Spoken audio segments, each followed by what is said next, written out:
যে অন্যের জন্য নিজের জীবনকে বিলিয়ে দেয় সেই প্রকৃত মানুষ।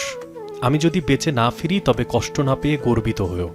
নিজের মাকে এমন হৃদয় বিদারক চিঠি লিখে ঘর ছাড়েন ১০ম শ্রেণীর ছাত্র শাহরিয়ার খান আনাস। গত বছরের ৫ আগস্ট রাজধানীর চাংখারপুল এলাকায় পুলিশের গুলিতে নিহত হয় আনাস।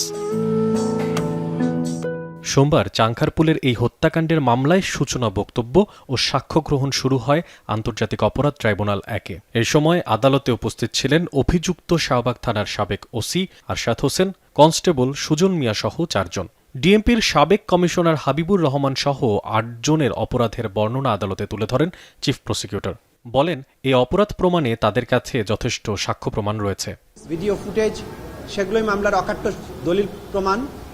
এর বাইরে ডিএমপির কমিশনার ওয়্যারলেসের মাধ্যমে অধস্তন অফিসারদেরকে কিভাবে চাইনিজ রাইফেল ব্যবহার করে বিক্ষোভকারীদের গুলি করে হত্যা করার নির্দেশ দিয়েছিলেন সেগুলো আমরা জব্দ করে আদালতে উপস্থাপন করেছি।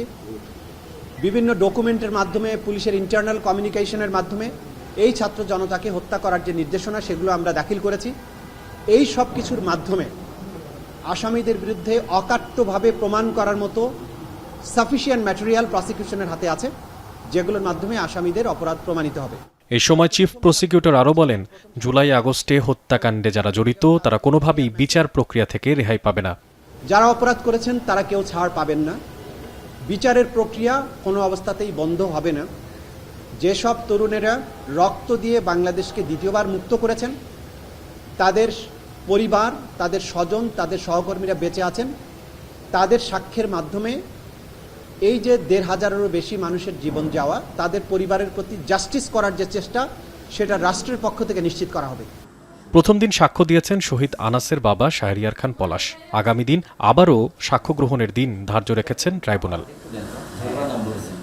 মশিউর অনিক, এখন, ঢাকা।